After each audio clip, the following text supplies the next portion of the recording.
Hello बच्चों मोल concepts के numerical पढ़ने हैं आज हम लोगों को, और बड़ा फोकस करके आपको पढ़ने की आवश्यकता है आज। ठीक है, is a very very important lecture of mole concept है।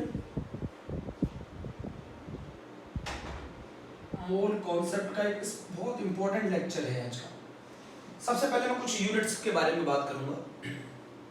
प्रेशर की कुछ यूनिट होती है, जैसे बच्चों 1 ATM जो होता है ना, वो बराबर होता है 101325 पास्कल के। Pascal is also equal to बेटा न्यूटन पर मीटर स्क्वायर। 101325 के बराबर होता है पास्कल के ना। इसको आप ऐसे भी लिख सकते हैं 1.013 इंटू 10⁵ पास्कल। बहुत इंपॉर्टेंट कन्वर्जन है। 1 ATM बराबर इतना पास्कल होता है। अच्छा, 1 ATM बराबर 1.013 बार भी होता है। नोट करना बहुत ध्यान से। अब आज समझाऊंगा आपको ये जरूरत क्यों पड़ रही है। 1 बार बराबर 10⁵ पास्कल होता है। एटीएम कन्वीनियंट यूनिट है। ऐसा यूनिट प्रेशर की न्यूटन पर मीटर स्क्वायर है। ऐसा यूनिट प्रेशर की न्यूटन पर मीटर स्क्वायर है या पास्कल।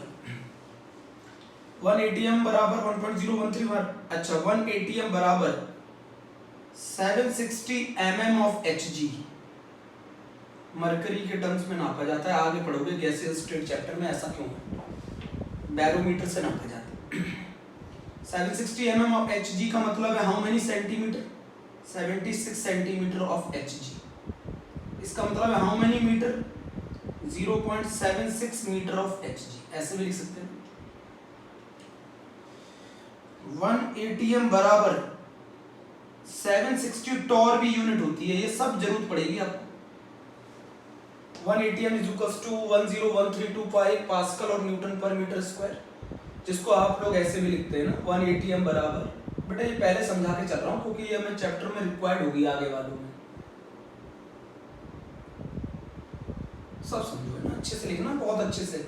ऐसे ब्रैकेट बना लिया करो ना समझने के लिए, इंपॉर्टेंट। ये सब आपको जरूरत पड़ेगी, ये सब आपको जरूरत पड़ेगी।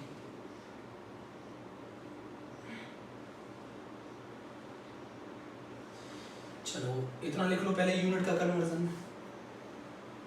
ये प्रेशर की यूनिट है ना, लिख देना ऊपर, हेडिंग डाल देना प्रेशर की यूनिट। सेकंड कंडीशन है वॉल्यूम। आपने पढ़ा होगा वॉल्यूम में ना, चलो पढ़ते हैं। वॉल्यूम की ऐसा यूनिट जानते हैं ना, वॉल्यूम की ऐसा यूनिट होती है मीटर क्यूब। चलिए आपको अच्छी तरह मालूम है 1 मीटर क्यूब बराबर हाउ मेनी लीटर होते हैं, 1000 लीटर होते हैं। 1 मीटर क्यूब बराबर कितने लीटर होते हैं, 1000 लीटर होते हैं। अच्छा, 1 लीटर में कितने ml होते हैं, 1000 ml होते हैं।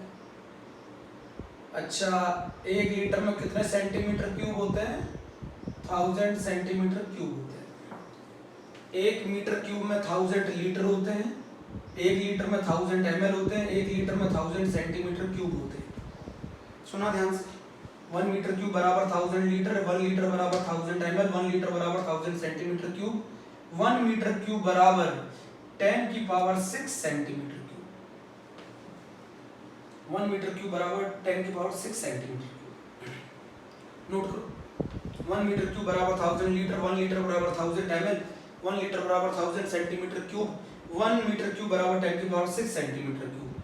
अच्छा, 1 लीटर बराबर 1 डेसीमीटर क्यूब। ये सब जरूरत पड़ती है, ये सब यूनिट के कन्वर्जन में जरूरत पड़ती है। आप बोलोगे क्यों, समझाता हूं। देखो एक चीज और बता दूं, एक चीज आप लोग पहले से नोट कर लीजिएगा, जो आप लोगों ने कहीं पर भी वर्ड मोलर आता है ना, मोलर, ये 1 मोल को बताता है। 1 मोल को बताता है। मोलर वर्ड 1 मोल को बताता है। जैसे मोलर वॉल्यूम बोल दूं, मोलर वॉल्यूम है ना, तो मोलर वॉल्यूम का मतलब होता है 1 मोल का वॉल्यूम। 1 मोल का वॉल्यूम है ना। अगर मैं कहीं पे मोलर वॉल्यूम लिख दूं तो इसका मतलब 1 मोल का वॉल्यूम। अगर कहीं मैं मोलर मास लिख दूं, समझ गए, 1 मोल का मास। नहीं समझे, मोलर मास का मतलब है 1 मोल का मास। हिंदी में भी लिखता हूं मैं, थोड़ी सी आदत है बेटा मेरी, है ना। 1 मोल का मास मोलर मास। अच्छा, मैं मोलर एनर्जी लिख दूं, अगर मैं मोलर एनर्जी लिख दूं,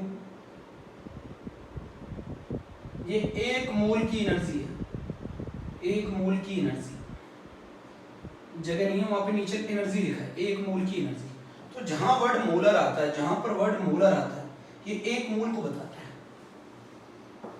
मोलर वर्ड 1 मोल को बताता है।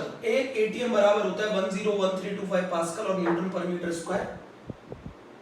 1 एटीएम बराबर, इसी चीज को आप ऐसे भी लिख सकते हैं 1.013 into 10 की पावर 5 पास्कल। 1 एटीएम बराबर 1.013 बार, 1 बार बराबर 10 की पावर 5 पास्कल। 1 एटीएम बराबर 760 mm ऑफ Hg। 1 एटीएम बराबर 76 सेंटीमीटर ऑफ Hg। 1 एटीएम बराबर 0.76 मीटर ऑफ Hg। 1 एटीएम बराबर 760 टॉर्क। वॉल्यूम की एसआई यूनिट जो होती है वो होती है मीटर क्यूब। 1 मीटर क्यूब बराबर होता है 1000 लीटर। 1 लीटर बराबर होता है 1000 ml। 1 लीटर बराबर होता है सेंटीमीटर क्यूब। सेंटीमीटर क्यूब को लिख सकते हैं सीसी। 1 मीटर क्यूब में होते हैं 10 की पावर 6 सेंटीमीटर क्यूब। 1 लीटर के बराबर होता है 1 डेसीमीटर क्यूब। अच्छा, मुझे एक चीज बताओ, मोलर वॉल्यूम का क्या मतलब है? 1 मोल का वॉल्यूम। मोलर मास का क्या मतलब है? 1 मोल का मास। मोलर एनर्जी का क्या मतलब है? 1 मोल की एनर्जी। तो ऐसी चीजें कहीं लिखी हो तो आप इसको सही से लिख लेना। चलो, आप बोलोगे ये यूनिट क्यों सिखाई, बताता हूं मैंने ये यूनिट क्यों सिखाई।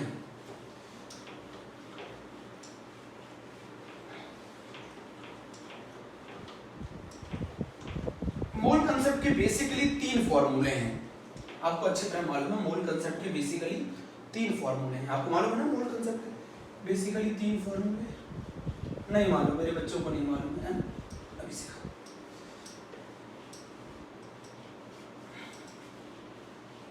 मोल कंसेप्ट एक इंपॉर्टेंट टॉपिक है अपने आप में और इसको सीखना है हम लोगों को।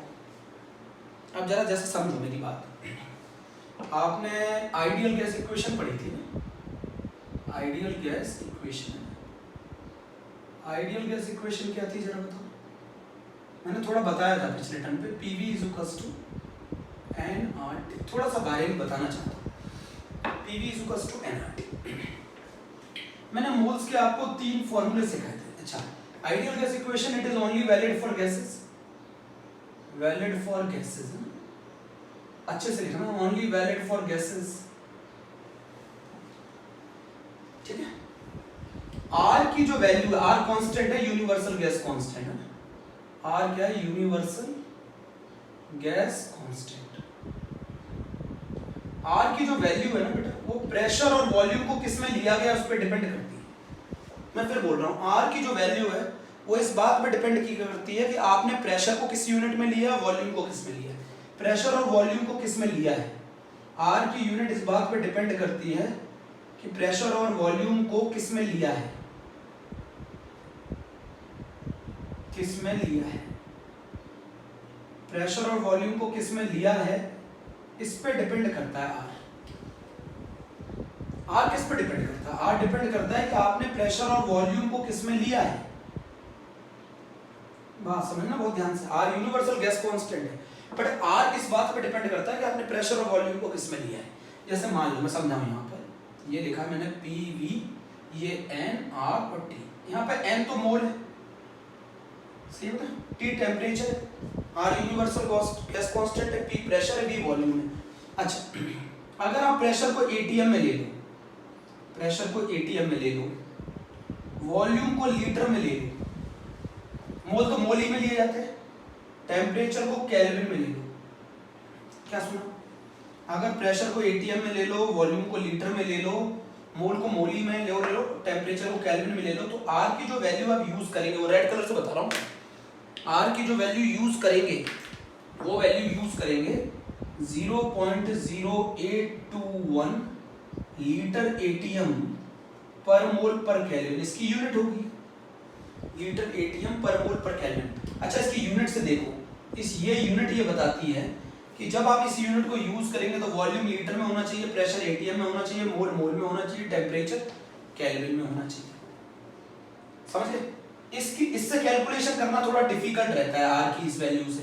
तो ये वैल्यू नियरली इक्वल होती है 1/12 की।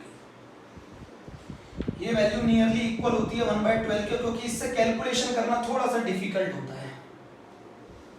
इसीलिए हम इस R की वैल्यू को, तो R किस में लिया जाता है, R किस में लिया जाता है वो डिपेंड करता है कि प्रेशर और वॉल्यूम, R की जो वैल्यू है वो किस में क्या होगी, वो डिपेंड करती है प्रेशर और वॉल्यूम को किस में लिया गया है। तो अगर प्रेशर और वॉल्यूम को एटीएम में लिया गया, वॉल्यूम को लीटर में लिया गया, टेम्परेचर को केल्विन में लिया गया, तो आप R की कौन सी वैल्यू यूज करेंगे, ये वैल्यू यूज करेंगे। Very very important, very very important, R की आप ये वाली वैल्यू यूज करेंगे। ये आइडियल गैस इक्वेशन है, only valid for gases not for solid and liquid, ऐसे लिख दें, okay, not for solid and liquid, लिखा करो थोड़ा सही से, ये सॉलिड और लिक्विड के लिए वैलिड नहीं है, ये कहानी सॉलिड और लिक्विड के लिए वैलिड नहीं है। बहुत इंपॉर्टेंट बात है ये, पहले से 12th वाले बच्चे तक गड़बड़ कर जाते हैं कि सर पिछले साल जिन बच्चों ने कोविड के कारण क्लासेस नहीं ली हैं उनको ये अभी 12th में सिखाना पड़ रहा है मुझे, ये जिन बच्चों ने क्लासेस नहीं ली हैं उनको अभी 12th में सिखाना पड़ रहा है मुझे। तो PV = nRT only valid for gases, R की वैल्यू है वो डिपेंड करती है कि प्रेशर और वॉल्यूम को किस में लिया गया है। अगर आपने प्रेशर को एटीएम में लिया है, वॉल्यूम को लीटर में लिया है, टेम्परेचर को केल्विन में लिया है, तो R की वैल्यू ये ली। बट टेम्परेचर हर समय केल्विन में लिया जाता है, मोल हर समय मोल में लिया जाता है, तो वैल्यू असली में ये R की वैल्यू इन दोनों पे डिपेंड करती है, सिर्फ R की वैल्यू इन दोनों पे डिपेंड करती है कि R की वैल्यू कौन सी होगी। अरे टेम्परेचर तो ऑलवेज केल्विन में लिया जाता है, मोल्स ऑलवेज मोल ही होते हैं, प्रेशर और वॉल्यूम डिसाइड करते हैं कि R की वैल्यू कौन सी यूज होगी। इतना नोट किया? तो आइडियल गैस इक्वेशन की बात समझ में आ गई। मोलर वर्ड का मतलब आ गया, मोलर वर्ड का मतलब जब भी जहां भी मोलर जुड़ जाए इसका मतलब एक मोल के लिए बात हो रही है ना, जहां पे भी वर्ड मोलर जुड़ जाए उसका मतलब है एक मोल के लिए बात हो रही है, समझो मेरी बात है ना। अब जरा बात करते हैं अगला केस की। अगला केस क्या है बच्चे, सीखा करो आप लोग है ना, PV = फिर मैंने लिखा nRT। अगर मैं pressure Newton per metre square में ले लूं या फिर पास्कल में ले लूं, वॉल्यूम को अगर मैं मीटर क्यूब में ले लूं, टेम्परेचर आपको मालूम ही है ऑलवेज किस में लिया जाता है, केल्विन में, मोल्स आपको मालूम ही है मोल्स में ना। तो इस केस में R की जो वैल्यू यूज की जाती है वो यूज की जाती है 8.314 जूल पर मोल पर केल्विन। अभी जूल जानते हैं आप लोग क्या होता है, फिजिक्स में नहीं पढ़ा, जूल नहीं जानते, जूल होता है न्यूटन मीटर, न्यूटन मीटर मिलकर जूल बनाता है। 8.314 जूल पर मोल पर केल्विन ये वैल्यू यूज होती है मेरे बच्चों जब आपका प्रेशर पास्कल में हो या न्यूटन पर मीटर स्क्वायर में हो, वॉल्यूम आपका मीटर क्यूब में हो, मतलब SI में हो, सारा सिस्टम SI में हो, SI में है ना। 8.314 कैलकुलेशन में डिफिकल्ट है, इसलिए ये वैल्यू को अगर हम नापें तो ये 25/3 के बराबर होती है। दोनों बातें बहुत इंपॉर्टेंट है और आगे आपको फर्दर चैप्टर्स में पढ़नी है। कोई डाउट हो तो मुझे पूछ लेना, वैसे तो मुझे लगता है कोई डाउट नहीं होना चाहिए। सुन लिया ध्यान से, आपके लिए R की वैल्यू बहुत बहुत इंपॉर्टेंट है, इसकी यूनिट याद जरूर रखिएगा, जूल पर मोल पर केल्विन। मतलब जब भी आपका प्रेशर न्यूटन, प्रेशर आपका जब भी न्यूटन पर मीटर स्क्वायर में होगा, जब भी आपका वॉल्यूम मीटर क्यूब में होगा, आपको R की यही वैल्यू यूज करनी है, आपको R की यही वैल्यू यूज करनी है। नोट करो, नोट करो। चलिए क्वेश्चन करते हैं, आज मैं मूल कंसेप्ट बहुत सारे क्वेश्चंस करने हैं, इतनी कहानी तो हमारी खत्म हो गई। चलिए पहले मैं मोल्स का फार्मूला रिवाइज कर दूं। अगर मोल्स का एक फार्मूला होता है number of particles given, number of particles given divided by Avogadro number है, डिवाइडेड बाय एवोगैड्रो नंबर। जिन बच्चों ने नहीं पढ़ा वो ध्यान से सीखें, number of particle given divided by Avogadro number. दूसरा फार्मूला आपको याद होगा मोल्स निकालने का, क्या था, amount of substance given, amount of substance given, ये अमाउंट ऑफ सब्सटेंस किस में होना चाहिए, ग्राम में, divided by molar mass. Molar mass जानते हैं, एक मोल का वजन। मोल्स निकालने का दूसरा फार्मूला, गैस के लिए मोल्स निकालने का फार्मूला एट STP, गैस के लिए मोल्स निकालने का formula STP divided by volume of gas in litre, divided by molar volume of gas at STP. ये 3 फॉर्मूले मैंने आप लोगों को सिखाए थे।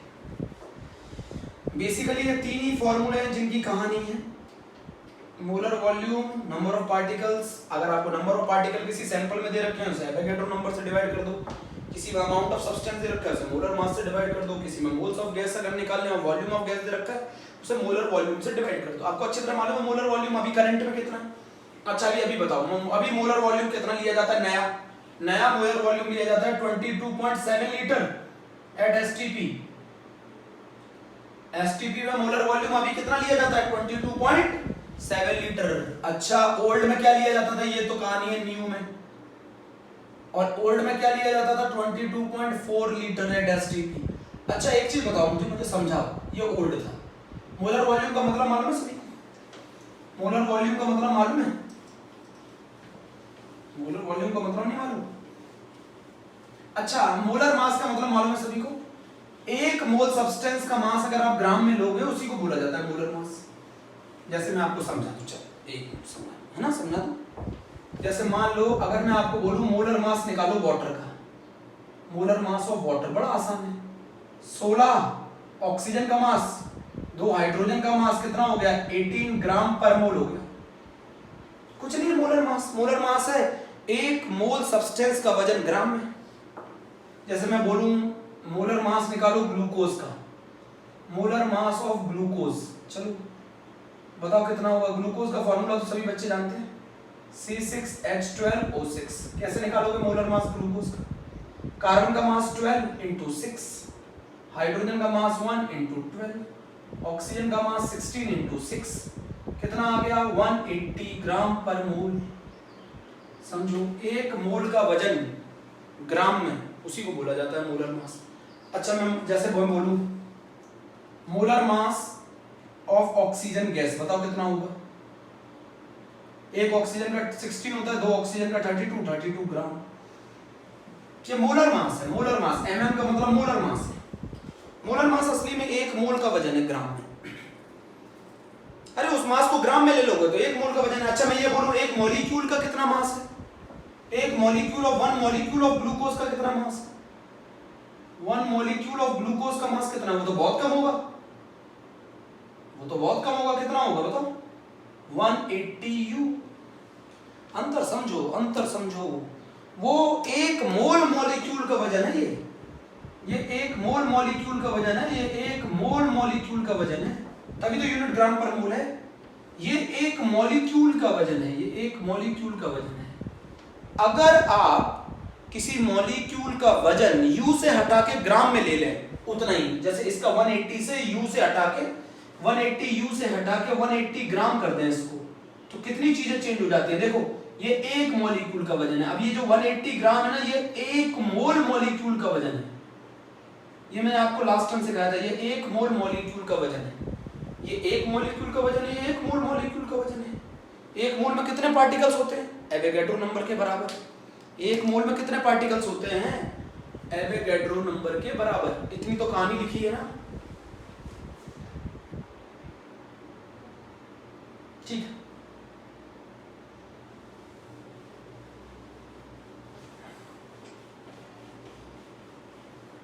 अच्छा एक चीज और बता दूं, मैं जितनी जो गैसेस मोनो एटॉमिक होती है, एटॉमिसिटी 1 होती है, मतलब ऐसी गैसेस जो सिंगल एटम कंसिस्ट करती हैं, वो कौन कौन सी? आपको मालूम है मोनो एटॉमिक गैसेस कौन सी? मोनो एटॉमिक गैसेस नहीं मालूम? मोनो एटॉमिक गैसेस नहीं मालूम? इनर्ट गैसेस, अरे जिनके अंदर एक ही एटम होता है, जैसे helium, neon, argon, krypton, xenon, mono atomic है ना। अच्छा जो नेचर में डायटॉमिक फॉर्म में एग्जिस्ट करती हैं, डायटॉमिक का मतलब है जो 2 एटम के फॉर्म में एग्जिस्ट करती है, वो कौन कौन है?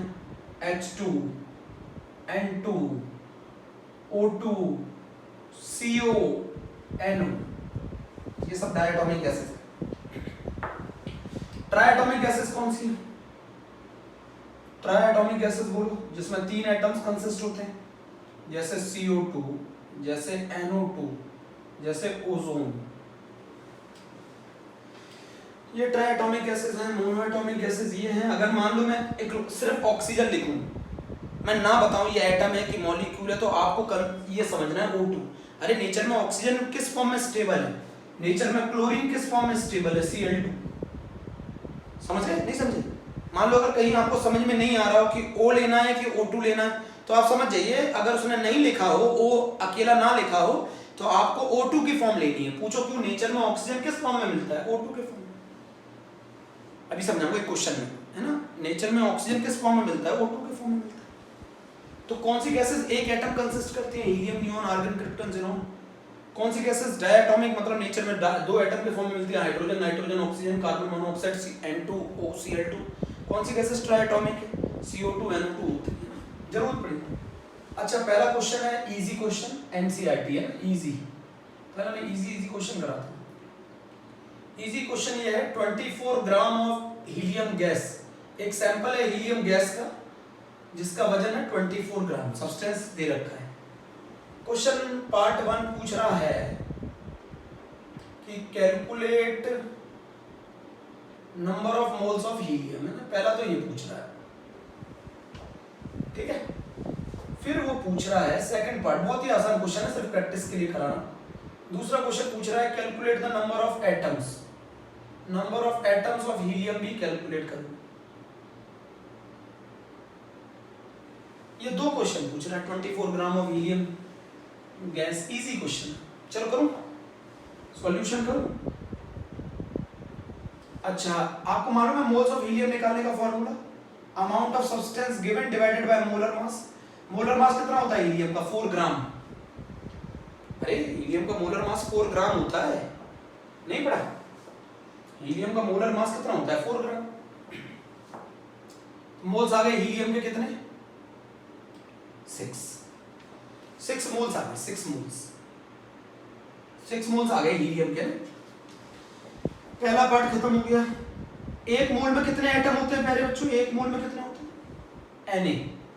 तो नंबर ऑफ हीलियम एटम्स कितने होंगे? नंबर ऑफ हीलियम एटम्स होंगे, एक मोल में Na होते हैं, तो 6 मोल में कितने होंगे? 6 Na। आप Na तक भी छोड़ सकते हो, आप Na तक भी छोड़ सकते हो। और अगर नहीं, स्कूल में नहीं समझ में आता है तो मल्टीप्लाई कर दो। 6 इंटू 6.023 इंटू 10 की पावर 23, इतने एटम्स होंगे। इजी क्वेश्चन था। आपको 24 ग्राम ऑफ हीलियम गैस के अंदर मोल्स ऑफ हीलियम निकालना है, तो एक मोल हीलियम गैस का वजन होता है 4, तो बताइए 24 ग्राम में कितने मोल्स होंगे? 24 divided by 4। Number of helium atoms निकालने, एक मोल में कितने एटम होते हैं? तो 6 मोल में कितने एटम होंगे? 6। एनसीईआरटी में ऐसे क्वेश्चन मिलेंगे आपको। पहला क्वेश्चन हो गया, ठीक है? पहला क्वेश्चन हो गया। अगर आपको नहीं आए ना, तो आप है ना मोल कंसेप्ट के दोनों वीडियोस लगातार देखिएगा, आपको मेहनत करनी पड़ेगी। और अगर फिर भी डाउट रह जाए तो मुझसे कंसल्ट करिए, ठीक है? मैं नोट्स भी आपको दूंगा ना। सेकंड क्वेश्चन है, question number 2। In 90 gram of glucose sample, एक 90 ग्राम ग्लूकोज सैंपल है, ग्लूकोज का सैंपल। 90 ग्राम ऑफ ग्लूकोज है ना, 90 ग्राम ऑफ ग्लूकोज है। मैं यहां लिख रहा हूं, ए पार्ट है find moles of glucose, find moles of glucose, ठीक है। बी पार्ट है find moles of carbon, hydrogen and oxygen. C part है फाइंड मास ऑफ कार्बन। इस 90 ग्राम ग्लूकोज के अंदर कितना मास होगा कार्बन का? Find mass of carbon. और जो फोर्थ पार्ट है D, find oxygen atoms, find number of oxygen atoms. ये 4 चीजें आपको पता है। कितने ग्राम ग्लूकोज में? 90 ग्राम ग्लूकोज में। अच्छा, मैं बता दूं ग्लूकोज का जो मोलर मास होता है, अभी आपने निकाला था, ग्लूकोज का मोलर मास याद नहीं किया? 180 ग्राम पर मोल होता है। याद नहीं किया? अच्छा निकाल के बता दो फिर से। C6H12O6 ना, एक कार्बन का मास 12 इंटू 6, एक हाइड्रोजन का मास 1 इंटू 12, ऑक्सीजन का मास 16 इंटू 6, आ गया 180 ग्राम पर मोल। तो 180 ग्राम होता है एक मोल ग्लूकोज का वजन। एक मोल ग्लूकोज का वजन 180 ग्राम होता है, 180 ग्राम होता है, निकाल के बता दिया मैंने अब आपको। This is called the molar मास है और ग्राम मॉलिक्यूलर मास। चलिए सर अब क्वेश्चन करते हैं, इजी क्वेश्चन है, एनसीईआरटी में नहीं दे रखा है, प्रैक्टिस में है, ठीक है। चलो तो हम लोग करते हैं पहला पार्ट ए। अच्छा मोल्स ऑफ ग्लूकोज निकालना कितना आसान है, mass of sample 90 gram, molar mass glucose का 180, सॉल्व करोगे आ जाएगा 0.5 मोल ग्लूकोज। ग्लूकोज के कितने मोल हो गए 0.5। आप समझना यहां से थोड़ा सा पार्ट समझना, बी पार्ट समझना। अगर मैं ग्लूकोज का 1 मोल ले लूं, 1 मोल ग्लूकोज, इस 1 मोल ग्लूकोज में कितने मोल कार्बन के हैं? इस 1 मोल ग्लूकोज में कितने मोल कार्बन के हैं? 6। 1 मोल ग्लूकोज में कितने मोल कार्बन के हैं? 6। मैं ऐसे सर्कल लगा रहा हूं। 1 मोल हाइड्रोजन, 1 मोल ग्लूकोज में कितने मोल छुपे हुए हाइड्रोजन के? 12। 1 मोल ऑक्सीजन में कितने मोल छुपे हुए हैं? 1 मोल ग्लूकोज में ऑक्सीजन के कितने मोल छुपे हुए हैं? 6। समझो, अरे फिर से समझाता हूं, कलरफुल कर दिया इसको मैंने। ये लिखा मैंने ग्लूकोज, ये ले लिया मैंने 1 मोल ग्लूकोज। 1 मोल ग्लूकोज में कितने मोल ऑक्सीजन के कार्बन के छिपे हैं? 6। कितने मोल हाइड्रोजन के छिपे हैं? 12। कितने मोल ऑक्सीजन के छिपे हैं? 6। बट ये कंडीशन है 1 मोल के अंदर, 1 मोल ग्लूकोज में 6 मोल कार्बन छिपे, 1 मोल ग्लूकोज में 12 मोल कार्बन हाइड्रोजन छिपे हुए हैं, 1 मोल ग्लूकोज में 6 मोल ऑक्सीजन के छिपे हुए हैं। तो निकालते हैं, तो हमारा ग्लूकोज है कितना? ये हमारा ग्लूकोज कितना है? ग्लूकोज के कितने मोल हैं? ये 0.5 मोल है। तो क्या होगा बताओ? तो मैं लिख दूं number of moles of carbon. 1 mole glucose में कितने मोल कार्बन थे? 6। तो बताओ 0.5 मोल ग्लूकोज में कितने मोल कार्बन होंगे? बहुत आसान, 3 मोल कार्बन होंगे। अरे 1 में 6 थे तो 0.5 में आधे में कितने होंगे? 3 mole carbon. Number of moles of hydrogen बोलो जल्दी। 1 में 12 थे तो 0.5 में कितने होंगे? 0.5 इंटू 12, 6 मोल्स होंगे। Number of moles of oxygen, 1 में 6 थे तो 0.5 में कितने होंगे? 3 मोल ऑक्सीजन होंगे। तो ये आ गया आंसर आपके बी का। बी पार्ट का भी आंसर आ गया भाई। 1 मोल में 6 मोल छिपे हुए थे तो आधे मोल में कितने छिपे होंगे? 3 मोल। चलिए 2 पार्ट हो गए। सी पार्ट करते हैं। फाइंड मास ऑफ कार्बन है ना। अच्छा 1 मोल का वजन कितना होता है? मोलर मास के बराबर। 1 मोल कार्बन का वजन कितना होता है? अगर मैं आपको बोलूं मोलर मास लिखो कार्बन का, तो होता है 12 ग्राम। 1 मोल कार्बन का वजन 12 ग्राम होता है। तो यहाँ कितने मोल कार्बन के हैं जरा बताओ? इस 90 ग्राम के अंदर कितने मोल कार्बन के हैं? 3 मोल कार्बन के हैं। तो मास ऑफ कार्बन कितना होगा जल्दी बताओ? मास ऑफ कार्बन, अरे 1 मोल का वजन होता है 12 ग्राम, तो 3 मोल का वजन कितना होगा? 3 इंटू 12, 36 ग्राम। मतलब अगर आपको मैं 90 ग्राम ग्लूकोज दे दूं तो उसमें कितने ग्राम कार्बन होगा? 36 ग्राम कार्बन होगा। कैसे निकाला आपने? कार्बन के मोल्स निकाल लिए। कार्बन के मोल्स निकालिए। 1 मोल कार्बन का वजन 12 ग्राम होता है तो 3 मोल का वजन 36 ग्राम होगा। डी पार्ट बहुत आसान है। डी पार्ट पूछ रहा है नंबर ऑफ ऑक्सीजन एटम। अच्छा ये बताओ 90 ग्राम में कितने मोल्स ऑक्सीजन एटम के हैं? 90 ग्राम में कितने मोल ऑक्सीजन एटम के हैं? 3 मोल। 90 ग्राम के अंदर कितने मोल ऑक्सीजन एटम है? 3 मोल। तो ऑक्सीजन एटम के 3 मोल दे रखे हैं, तो नंबर ऑफ ऑक्सीजन एटम कितने होंगे? 1 मोल में कितने ऑक्सीजन एटम होते हैं? Na। तो 3 मोल में कितने होंगे? 3 Na। 1 मोल में कितने ऑक्सीजन एटम होते हैं? Na। 1 मोल क्या मतलब है? 6.023 into 10⁻23।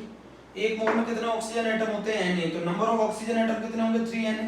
3Na मतलब 3 इंटू 6.022 इंटू 10⁻23 एटम्स होंगे। चलिए कर लीजिए इस क्वेश्चन। ठीक ठाक क्वेश्चन है, ठीक ठाक क्वेश्चन है।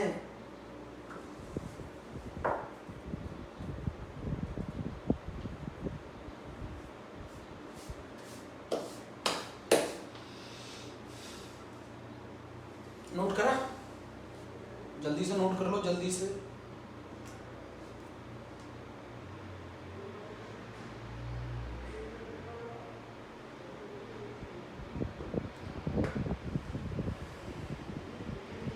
चलिए दूसरा एक और क्वेश्चन करते हैं।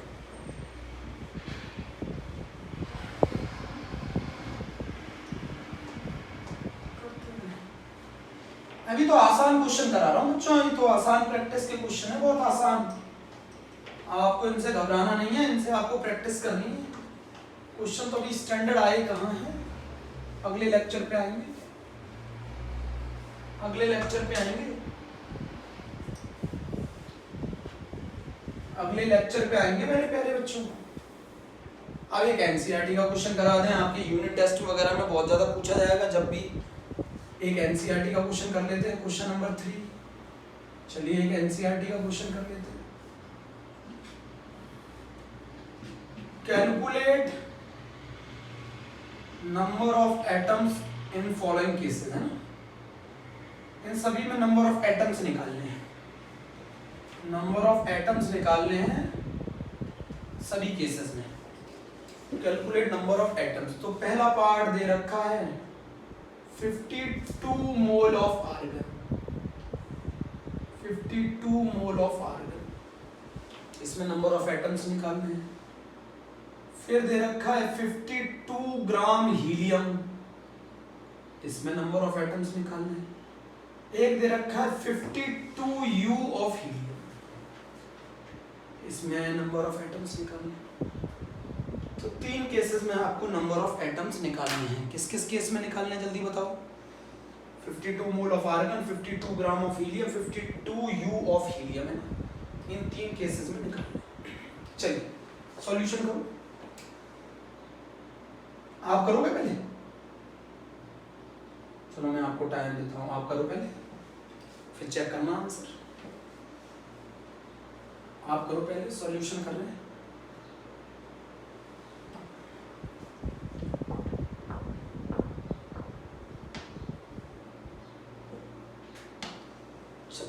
अच्छा, आपको अच्छी तरह मालूम है एक मोल में कितने पार्टिकल होते हैं?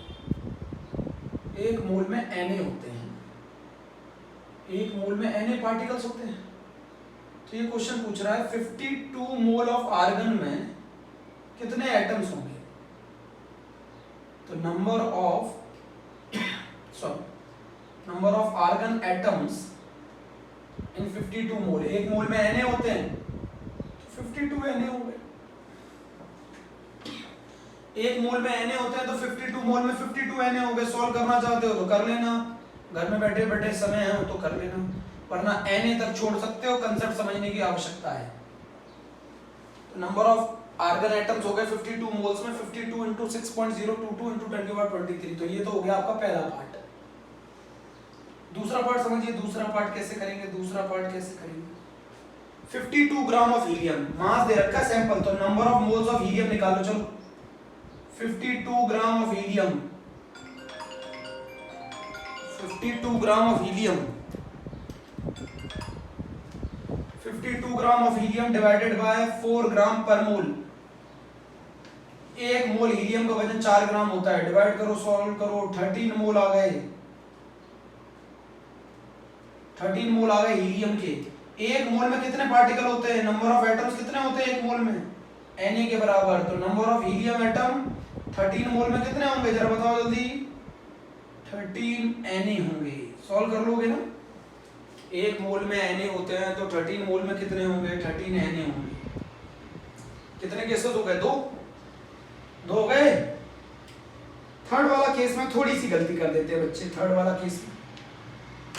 वाले केस में थोड़ी सी गलती कर देते हैं बच्चे। थर्ड वाला केस ये है कि ये 52 U है। U जानते हैं ना, बहुत कम मास होता है, U का मतलब है मोल में वजन नहीं आएगा, मोल नहीं आएंगे, पूछो क्यों नहीं आएंगे? U में दे रखा है U का मतलब है बहुत कम। तो जब U में दे रखा है तो समझते हैं नंबर ऑफ हीलियम एटम्स। तीसरा वाला केस मैंने ज्यादातर बच्चे गड़बड़ कर देते हैं, number of helium atoms 52 U के अंदर है ना। एक हीलियम एटम का वजन कितना होता है? एक हीलियम एटम का वजन कितना होता है? अरे 4 ग्राम 1 मोल हीलियम का वजन होता है। एक हीलियम एटम का वजन कितना होता है? Mass of 1 helium atom. Mass of 1 helium atom कितना होता है? जल्दी बताओ, मास ऑफ 1 हीलियम एटम कितना होता है? 4U। डिवाइड करो 4U से। ऊपर ग्राम है तो नीचे भी ग्राम चाहिए, ऊपर U है तो नीचे भी U चाहिए, ऐसे याद रखा करो। नंबर ऑफ हीलियम एटम्स कितने आ गए? 13 हीलियम एटम्स आ गए बस। मोल्स तब निकालते हैं जब मास सैंपल का ग्राम में दे रखा हो। समझ गए? नहीं समझे? मास जब सैंपल का ग्राम में दे रखा हो। ये एनसीईआरटी में कितने नंबर में पूछा जाता है क्वेश्चन? 3 मार्क्स। 3 मार्क्स से पूछा जाता है। चलो जल्दी करो आगे, फिर कराऊं।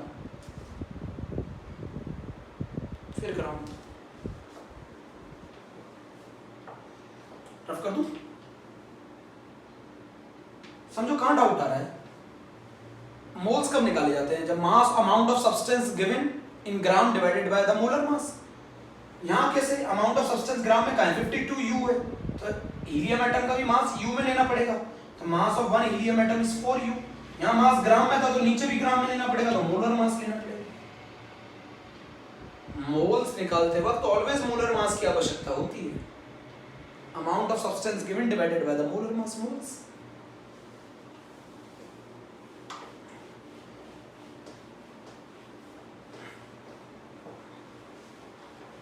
थोड़ा सा अच्छा सा क्वेश्चन पूछ रहा हूं,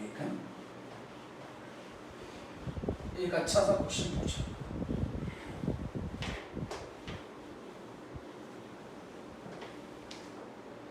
क्वेश्चन ये है, अच्छा पहले मैं कुछ चीज सिखा दूं। थोड़ा सा 10th में पढ़ा होगा, एक एटम अगर X है, उसका A मास नंबर होता है और Z एटॉमिक नंबर होता है। A को क्या कहते हैं? मास नंबर है ना। Z को क्या कहते हैं? Atomic number.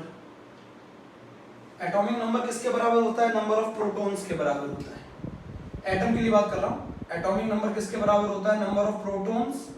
एटम के लिए बात कर रहा हूं, फिर बोल रहा हूं, नंबर ऑफ प्रोटॉन्स और नंबर ऑफ इलेक्ट्रॉन्स है ना। जो ये मास नंबर होता है ये किसके बराबर होता है?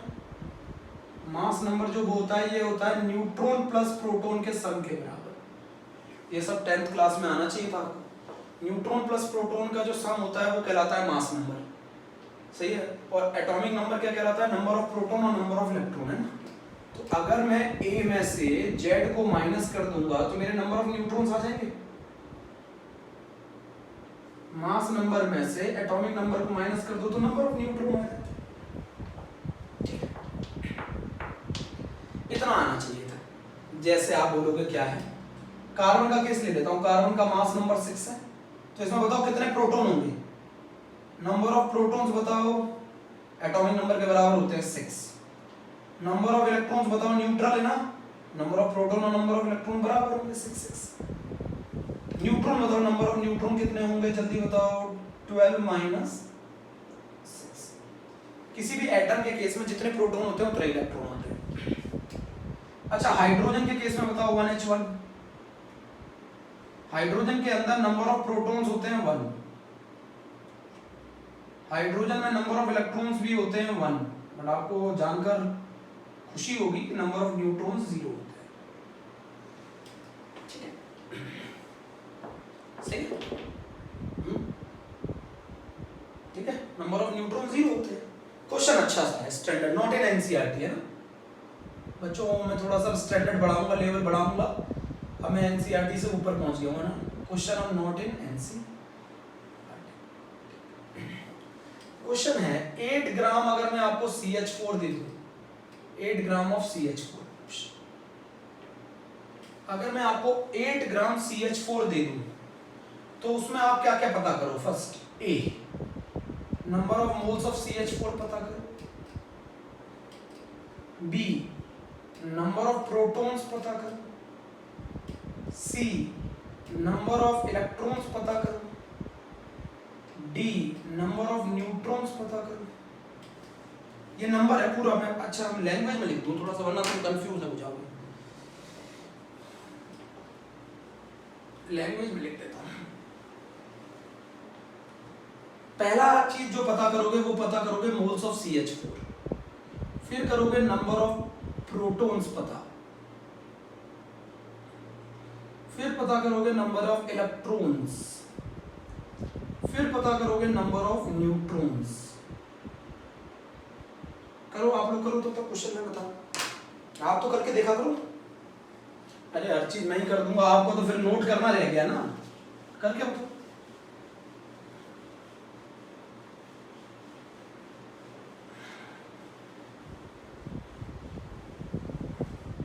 करके बताओ चलो जल्दी से। 8 ग्राम ऑफ CH4 गैस के अंदर number of moles of CH4 gas बताओ, ठीक है? करके बताओ जल्दी से।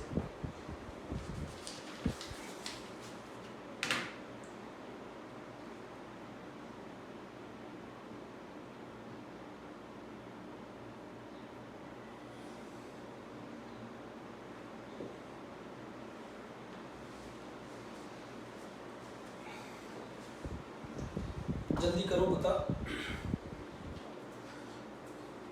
चलिए अब मैं करता हूं। तो ए पार्ट ले ले, ए पार्ट। तो मोल्स ऑफ CH4 निकालना बहुत आसान है। Mass of sample divided by molar mass, है ना? मोलर मास 16 होता है, यूनिट क्यों लिख रहे हो, कोई जरूरत नहीं है। 8 ग्राम डिवाइडेड बाय 16, 0.5 मोल्स आ गए, ठीक है? 8/16। अब जरा मुझे एक चीज बताओ, एक मॉलिक्यूल, अगर मैं एक मॉलिक्यूल ले लूं CH4 का, एक मोल नहीं बोला मैंने, एक मॉलिक्यूल बोला है। एक मॉलिक्यूल ऑफ CH4 में कितने प्रोटॉन्स होंगे? नंबर ऑफ प्रोटॉन्स बताओ कि कितने होंगे? एक मॉलिक्यूल में कितने प्रोटॉन्स होंगे जल्दी बताओ। एक कार्बन में 6 प्रोटॉन होते हैं, एक हाइड्रोजन में 1 होता है, कितने हाइड्रोजन है? 4, तो 10 प्रोटॉन होंगे। ये एक मॉलिक्यूल में, एक मोल में नहीं, एक मॉलिक्यूल में, सही है? एक मॉलिक्यूल में कितने प्रोटॉन होंगे? 10। तो नंबर ऑफ प्रोटॉन्स निकालने हैं आपको। एक मॉलिक्यूल में 10 प्रोटॉन है, तो 0.5 मोल में कितने प्रोटॉन होंगे? 0.5 मोल इंटू 10, 5 मोल प्रोटॉन होंगे, 5 मोल प्रोटॉन। और एक मोल में कितने प्रोटॉन होते हैं? Na, तो 5 मोल में कितने होंगे? 5 Na। दिमाग लगाओ, नंबर ऑफ प्रोटॉन्स बताने हैं, तो 0.5 मोल में कितने प्रोटॉन होंगे? 0.5 इंटू 10।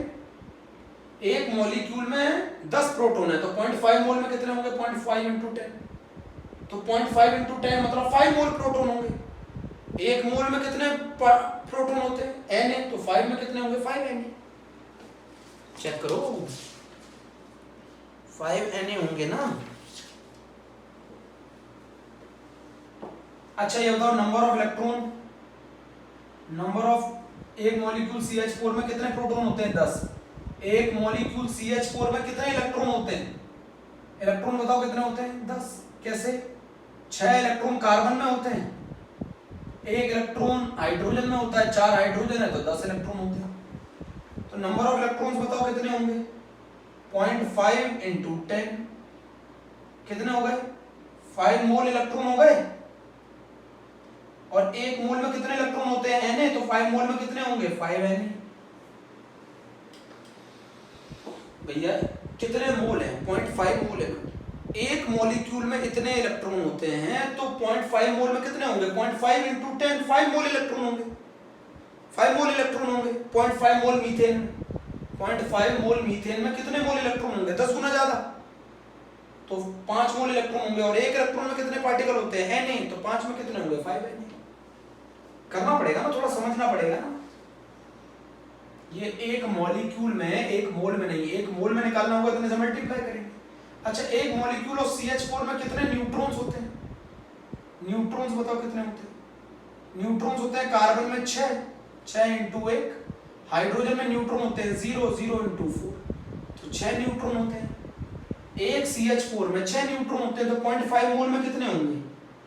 0.5 मोल में नंबर ऑफ न्यूट्रॉन्स कितने होंगे? 0.5 मोल्स 0.5 मोल में न्यूट्रॉन होंगे 0.5 × 6 3 मोल 3 मोल न्यूट्रॉन्स होंगे। और एक मोल में कितने न्यूट्रॉन्स होते हैं? Na, तो 3 Na न्यूट्रॉन्स होंगे। चेक करो।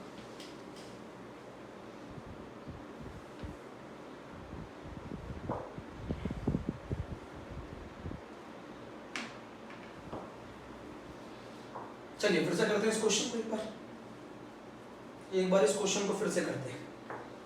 रफ कर दूं? रफ कर दूं?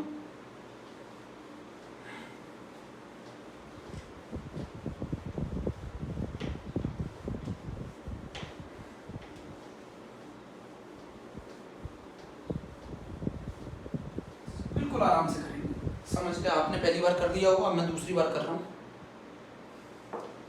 सबसे पहले आप इस क्वेश्चन को करते वक्त CH4 में नंबर ऑफ इलेक्ट्रॉन्स बताओ कितने होते हैं। चलो जल्दी, नंबर ऑफ प्रोटॉन्स बताओ।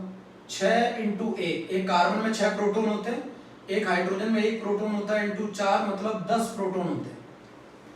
नंबर ऑफ प्रोटॉन होते हैं 10। नंबर ऑफ इलेक्ट्रॉन भी 10 ही होंगे, जब न्यूट्रल है तो 10 ही इलेक्ट्रॉन होते हैं। नंबर ऑफ न्यूट्रॉन्स जो होते हैं ना, वो होते हैं 6 न्यूट्रॉन्स। CH4 में एक CH4 के मॉलिक्यूल में इतने केसेस होते हैं, 10 प्रोटॉन होते हैं, 10 इलेक्ट्रॉन होते हैं, 6 न्यूट्रॉन होते हैं। कैसे याद रखेंगे? 12C6, तो इसमें से अगर हम माइनस करें तो 6 ये बराबर होता है नंबर ऑफ प्रोटॉन्स और नंबर ऑफ इलेक्ट्रॉन्स, और A - Z बराबर होता है नंबर ऑफ न्यूट्रॉन्स। अभी सिखाया है, हाइड्रोजन के पास कोई न्यूट्रॉन्स नहीं होते। इतना समय मत खाया करो, छोटे छोटे क्वेश्चंस हैं। अच्छा अब ये बताओ कितने मोल्स होंगे? मोल्स ऑफ CH4 निकालो, बताओ कितने होंगे? 8/16 होगा। ये हो गया 0.5 मोल। 0.5 मोल होंगे मीथेन के, ठीक है। तो नंबर ऑफ इलेक्ट्रॉन्स बताओ, नंबर ऑफ प्रोटॉन बताओ पहले। 0.5 × 10, 5 mole proton, 5 mole proton. Number of electron बताओ, 0.5 × 10, 5 mole electron. Number of neutrons बताओ, 0.5 × 6, 3। एक मोल में कितने प्रोटॉन होते हैं? एक मोल में Na प्रोटॉन होते हैं, तो 5 मोल में कितने होंगे? 5 Na। एक मोल में कितने होते हैं? Na, तो 5 मोल में कितने होंगे? 5 Na। एक मोल में होते हैं Na, तो 3 मोल में कितने होंगे? 3 Na। तो ऊपर वाला प्रोटॉन, ये वाला इलेक्ट्रॉन और ये वाला। इतना कीजिए पहले। अभी तो अगले टर्न पर, अभी तो कहानी बाकी है। नेक्स्ट पार्ट अगले टर्न पर है ना, तब तक के लिए आप लोग नोट करिए। मुझे कोई डाउट है तो बताइए। स्टैंडर्ड क्वेश्चन रह गए हैं अभी, है ना। ओके प्यारे बच्चों, थैंक यू, बाय बाय।